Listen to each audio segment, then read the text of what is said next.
My name is Chris.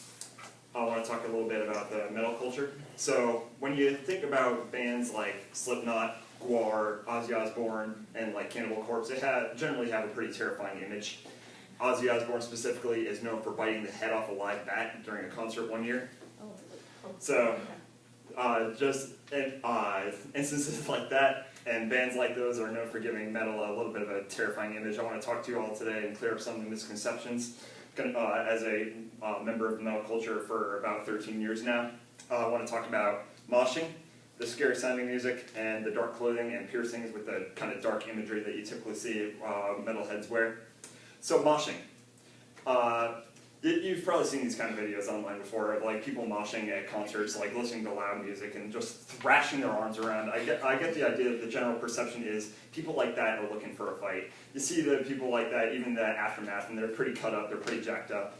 And you even talk to some of them wear those scars like badges of honor. So in a sense, that is kind of right. That conception is right. But to me, it's more than that. It's more about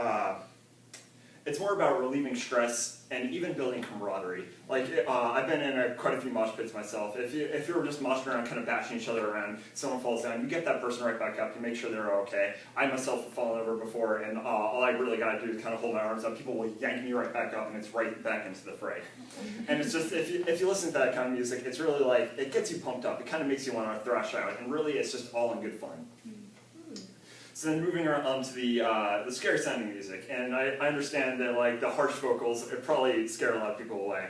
I imagine people will probably listen to that and think we worship Satan. And to be honest, that's not entirely untrue. There are certain subcultures of metal music that are dedicated to worshiping Satan. On the flip side of that, though, in case y'all didn't know, there are actually bands that are dedicated to worshiping music, like Christian music. For example, there's band For Today. For me, it's more about going against the norm and kind of like finding a group of misfits that you kind of get along with. I don't really listen to the radio much anymore because I find it has a lot of generic kind of poppy sounding music. For me, metal is like a refreshing breath of fresh air. The lyrics have a deep meaning in a kind of poetic way.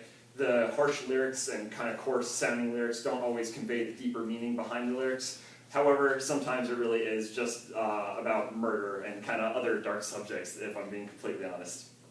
And then I want to talk about the dark clothing and piercings included with like the kind of metal culture. You've seen these guys walking around, the ones with the huge gauges in the ear. And to be honest, it's kind of a stylistic choice. Some of you may even think like, that guy's not right, that guy's like psychotic or something like that. And that's kind of, to be completely honest, the reaction some of us are looking for. We kind of get enjoyment out of seeing the reaction in some of people's faces like that.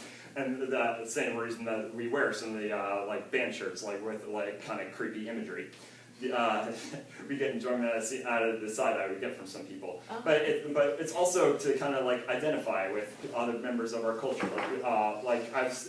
If I see someone with a band shirt of a band I like, I'll go up to them and be like, hey, I like that band, what do you think of this song? Or hey, I like that band, have you heard of this song before? And it's a good conversation starter and a good way to like just make friends. So in conclusion, that's a little bit about metal culture.